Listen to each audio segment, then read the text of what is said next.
Good morning बच्चों, फिर से स्वागत है आपका ऑनलाइन क्लासेज में। हम लोग जीव विज्ञान के जो 2 अध्याय हैं वो कंप्लीट कर चुके हैं। Living beings and classification of living beings, जीव जगत और जीव जगत का वर्गीकरण जो है वो हम लोग कंप्लीट कर चुके हैं। आज हम 3 नंबर चैप्टर की बात करेंगे आपके, और उसका नाम मैं पहले भी बता चुका हूँ, पादप जगत, प्लांट किंगडम की बात हम लोग करेंगे। लेकिन बहुत सारे बच्चे जो हैं ऐप के अंदर ऐड हो चुके हैं, लेकिन वीडियो जो है वो बहुत ही कम देख रहे हैं, होमवर्क अपना सबमिट नहीं कर रहे हैं। तो उनके लिए मैं बता देता हूँ, 11वीं क्लास में जितना अधिक पढ़ोगे 12वीं क्लास में आपके लिए उतना ही फ़ायदा रहेगा। यह मत सोचना मैं सीधे 12वीं के अंदर परसेंटेज बना लूँगा। 11वीं क्लास पूरी कवर करोगे तभी होगा, अभी स्कूल लगने के कोई चांसेस अभी भी नहीं हैं। ठीक है, तो आज हम शुरुआत करते हैं आपके चैप्टर नंबर 3 की, लेसन नंबर 3 आराम से करेंगे, हम समझेंगे लेसन नंबर 3। सबसे पहले बात आती है इसके नाम की, चैप्टर नाम की, तो वो है इसका प्लांट किंगडम। हिंदी में भी साथ में बताऊंगा, वनस्पति जगत, वनस्पति जगत। वनस्पति जगत, ये वनस्पतियां होती क्या है वैसे बता चुका हूं, लेकिन स्टार्टिंग कर रहे हैं, जिन्होंने अभी भी पढ़ाई शुरू नहीं की वो शुरू कर दें। पादप जगत, जीव विज्ञान जब हमने शुरुआत की थी बायोलॉजी,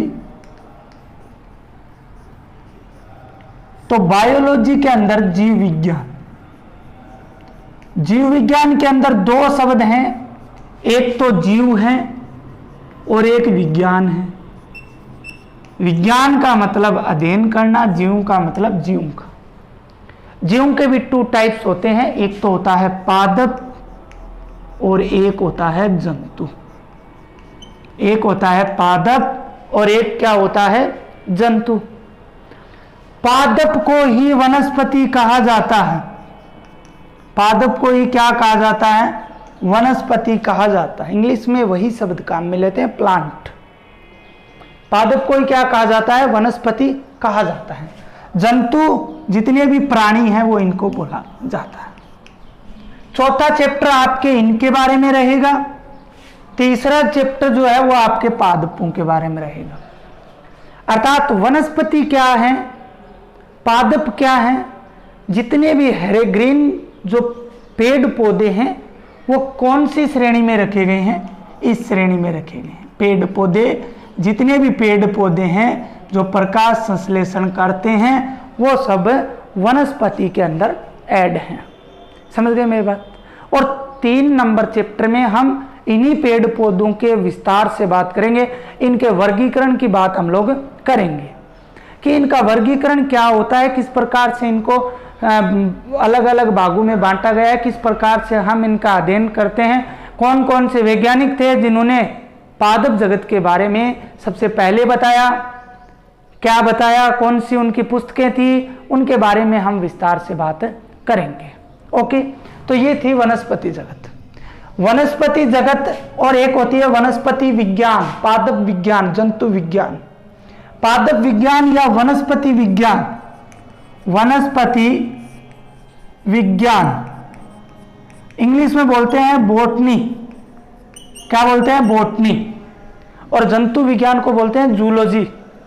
बॉटनी की बात करेंगे, अर्थात ऐसी विज्ञान जिसके अंदर, या जीव विज्ञान की वह शाखा जिसके अंदर हम पेड़ पौधों का अध्ययन करते हैं, वनस्पति विज्ञान कहलाती है। और पेड़ पौधों को क्या कहा जाता है, वनस्पति कहा जाता है। तो ये थी बात। अब हमने पीछे वाले चैप्टर में हम बात करके आए थे पादप, पीछे वाले चैप्टर के अंदर हम बात करके आए थे classification, classification of living beings, classification of living beings. एक वैज्ञानिक था विहेटेकर। कौन था, विहेटेकर। इन्होंने इन जीवों को 5 श्रेणियों के अंदर बांटा था। 5 पद्धतियां बनाई थी। कौन कौन सी? द्विज जगत पद्धति, त्रिजगत पद्धति, चतुर्थ जगत पद्धति और लास्ट 5 जगत पद्धति इसने बनाई थी। 5 जगत पद्धति इसने बनाई थी। और 5 जगत पद्धति में एक हमारा था वनस्पति जगत या फिर प्लांट किंगडम था, जिसकी बात हम इस चैप्टर में करेंगे। देखो समय अनुसार क्या था, समय जैसे जैसे आता आगे चलता गया उस हिसाब से इन क्लासिफिकेशन के अंदर जो बदलाव थे वो होते रहे। जैसे कि पादपों के अंदर पहले कवकों को भी रखा गया, नीलहरित शैवाल को भी रखा गया, लेकिन धीरे धीरे जैसे जैसे समय निकलता गया इनके ज़्यादा अध्ययन हुआ। ज़्यादा अध्ययन होने के कारण क्या कर दिया गया, पादपों की श्रेणी से नीलहरित शैवाल कवकों इनको क्या कर दिया गया, हटा दिया गया। ठीक है, तो बाद में पंच जगत पद्धति में जो वनस्पति जगत बना, उस वनस्पति जगत की बात हम इस चैप्टर के अंदर करेंगे कि वनस्पति जगत है क्या। तो शुरुआत करते हैं आपके वनस्पति जगत या प्लांट किंगडम की। देखिए बिल्कुल आराम से सुनिए, पूरा वीडियो देखने के बाद अपना होमवर्क कीजिए। आपको बिल्कुल इजी तरीके से जो भी होगा मैं इजी तरीके से बताने की कोशिश करूंगा, बिल्कुल आपको समझ में आएगा। तो देखिए अब बात करते हैं पादप जगत की। लेकिन पादप जगत या पादप वर्गीकरण का जो इतिहास है वो क्या है, सबसे पहले उस इतिहास की बात करते हैं। पादप जगत का पादप वर्गीकरण का इतिहास। पादप वर्गीकरण का इतिहास, देखो ये आज का हमारा मुख्य टॉपिक रहेगा और इसके बाद में हम आगे वाला टॉपिक जो है वो कल करेंगे। तो आज हमारा यही हो पाएगा, पादप वर्गीकरण का इतिहास। देखिए हिस्ट्री ऑफ, इंग्लिश में अगर बात करें तो history of plant classification, plant classification, पादप वर्गीकरण का इतिहास। देखिए अध्ययन की सुविधा के लिए पादप वर्गीकरण के इतिहास की बात करते हैं तो इसको 4 कालों के अंदर, 4 पीरियड के अंदर विभाजित किया गया है। कितने कालों के अंदर विभाजित किया गया है? 4 काल के अंदर इसको विभाजित किया गया है। इसके लिए कितने काल बनाए गए हैं? 4 काल जो हैं वो बनाए गए हैं, 4 पीरियड जो हैं बनाए गए हैं। नाम क्या है चारों के मैं लिख देता हूं। प्रथम काल, प्रथम काल की बात करेंगे सबसे पहले फर्स्ट पीरियड की। दूसरा है द्वितीय काल, उसके बाद में द्वितीय काल की बात करेंगे। तीसरा जो है तृतीय काल और चौथा है चतुर्थ काल।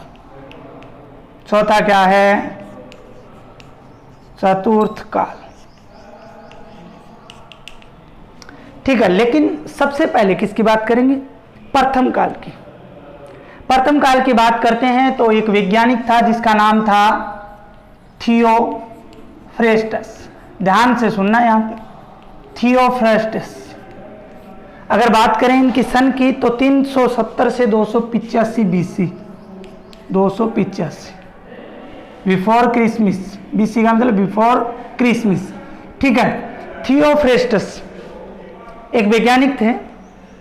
इन्होंने अपनी पुस्तक हिस्टोरिया प्लांटेरम, इन्होंने एक अपनी पुस्तक लिखी थी जिसका नाम था हिस्टोरिया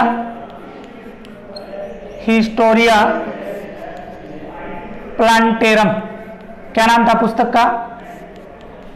हिस्टोरिया प्लांटेरम। यह पुस्तक थियोफ्रास्टस के द्वारा लिखी गई थी। इन्होंने इस पुस्तक के अंदर 500 से अधिक पादपों का वर्गीकरण किया था, 500 से अधिक पादपों का वर्णन किया था। सबसे पहले बताने वाले ये आदमी थे। कौन? थियोफ्रास्टस। सो इनको क्या बोला जाता है? फादर ऑफ बॉटनी बोला जाता है। थियोफ्रास्टस को क्या बोला जाता है? वनस्पति विज्ञान का जनक कहा जाता है। वनस्पति पहले भी बता चुका हूं शायद, वनस्पति विज्ञान का जनक किसको कहा जाता है? थियोफ्रास्टिस को कहा जाता है। ओके, क्योंकि इन्होंने अपनी पुस्तक हिस्टोरिया प्लांटेरम में 370 से 285 बीसी में क्या किया था? 500 से अधिक पादपों का वर्णन जो है वो किया था।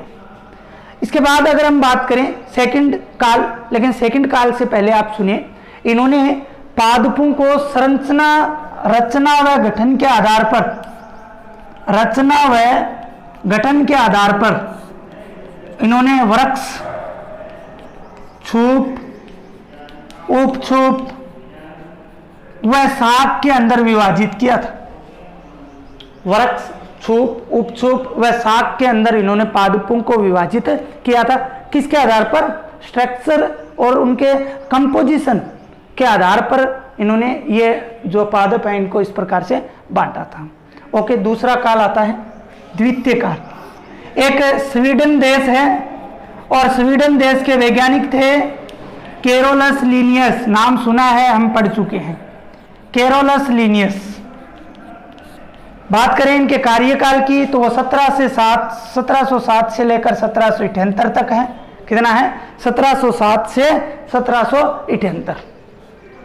कैरोलस लिनियस जो है इन्होंने लैंगिक लक्षणों के आधार पर पादपों का विभाजन किया। किसके आधार पर? लैंगिक लक्षणों के आधार पर, सेक्सुअल कैरेक्टर्स के आधार पर इन्होंने पादपों का वर्गीकरण किया या वर्णन किया। किसके अंदर वर्णन किया? इनकी पुस्तक थी जिसका नाम था स्पीसीज प्लांटेरम। क्या नाम थी पुस्तक का? क्या नाम था? Species plantarum. ये पुस्तक इन्होंने 1753 के अंदर लिखी थी। स्पीसीज प्लांटेरम इन्होंने कब लिखी थी? 1753 के अंदर। इस पुस्तक में इन्होंने लगभग 6000, लगभग कितने? 6000 पादप जातियों का वर्णन किया था। कितने पादप जातियों का? 6000। जबकि थियोफ्रास्टस सबसे पहले 500 पादपों का वर्गीकरण किया था, इन्होंने किया 600 पादपों का वर्णन जो है वो बताया था। कैरोलस लिनियस को वर्गीकरण का क्या कहा जाता है? जनक भी कहा जाता है। Father of taxonomy, father of taxonomy. Taxonomy का टॉपिक हम पढ़ चुके हैं। फादर ऑफ टैक्सोनॉमी, वर्गीकरण का जनक किसको कहा जाता है? कैरोलस लिनियस को बोला जाता है। इसके बाद में बात करते हैं हम लोग तीसरे काल की, तृतीय काल की बात करते हैं। देखिए तृतीय काल, 2 काल की बात कर ली हमने।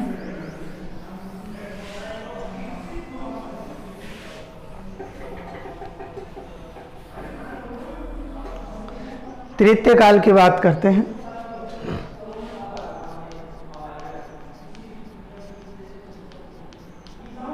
तृतीय काल की बात करते हैं। तीसरे काल में 2 वैज्ञानिक थे। एक तो था जॉर्ज बेथम, एक तो था जॉर्ज या जॉर्ज भी मिलता है कई जगह किताबों, जॉर्ज बेथम। इनकी अगर बात करें तो 1800 से लेकर 1884 इनकी डेट रही थी जन्म की, ठीक है ना, 1800 से 1884। और एक और थे, दूसरे वैज्ञानिक थे एवं Joseph Dalton Hooker, Joseph Dalton Hooker. इनका जो समय रहा था वो 1819 से लेकर 1911 तक, 1819 से लेकर 1911 तक ये जीवित रहे थे, जोसेफ डाल्टन हुकर। और दूसरे कौन से थे? जॉर्ज बेथम, जिनका कार्यकाल 1800 से 1884। ये वैज्ञानिक थे। इन्होंने जो है आवर्तबीजी पादपों का कायिक व जनन संरचनाओं के आधार पर वर्णन किया। किसके आधार पर? पादपों का कायिक। कौन से पादपों का? आवर्तबीजी पादपों का। कौन से पादपों का? आवर्तबीजी पादपों का। क्योंकि पादप, इस चैप्टर के अंदर पादपों की 5 श्रेणियों की बात हम लोग करेंगे। कौन कौन सी? एल्गी, ठीक है, दूसरी ब्रायोफाइटा, तीसरी बात करें तो टेरिडोफाइटा, चौथी बात करें तो एंजियोस्पर्म, और 5 नंबर बात करें तो जिम्नोस्पर्म। एंजियोस्पर्म को आवर्तबीजी और इसको क्या बोला जाता है? अनावर्तबीजी। तो तृतीय काल के अंदर George Bentham and Joseph Dalton Hooker ने जो एंजियोस्पर्म है उनके वेजिटेटिव जो कैरेक्टर्स हैं, कायिक लक्षण एवं अगर हम लोग बात करें तो जनन संरचनाओं को, रिप्रोडक्टिव जो स्ट्रक्चर हैं, जनन संरचनाओं के आधार पर इन्होंने वर्गीकरण किया। और इनकी पुस्तक थी, इन्होंने एक पुस्तक लिखी थी, उसका नाम था जनेरा। बुक का क्या नाम था? जनेरा प्लांटेरम, जनेरा प्लांटेरम। इसके अंदर इन्होंने जो है प्रकाशित किया, जो वर्गीकरण है वो किस पुस्तक में प्रकाशित किया इन्होंने? जनेरा प्लांटेरम के अंदर इन्होंने प्रकाशित किया। इसके बाद में बात करते हैं 4 नंबर की। 4 नंबर जो काल था चतुर्थ काल, 4th पीरियड, चतुर्थ काल। चतुर्थ काल की बात करते हैं तो प्यारे बच्चों, चतुर्थ काल की अगर बात करें तो ये चार्ल्स डार्विन के बाद पादपों का वर्गीकरण आया इसके अंदर। चार्ल्स डार्विन वैज्ञानिक थे, उनके वर्गीकरण, उन्होंने भी पादपों का वर्गीकरण किया था। उनके वर्गीकरण के बाद का जो समय था वो चतुर्थ काल था। और इसके बाद पादपों का वर्गीकरण जो है वो किस आधार पर किया गया? आनुवांशिकी एवं विकासीय संबंधों के आधार पर किया गया। विकासीय संबंधों के आधार पर किया गया। तो प्यारे बच्चों, आज हमने किसकी बात की? आपके पादप वर्गीकरण के इतिहास की बात की और 3 नंबर चैप्टर है उसकी स्टार्टिंग की है। ओके, तो इसके बाद का जो मैटर है वो हम कल वाले वीडियो के अंदर पढ़ेंगे। आज के लिए इतना ही।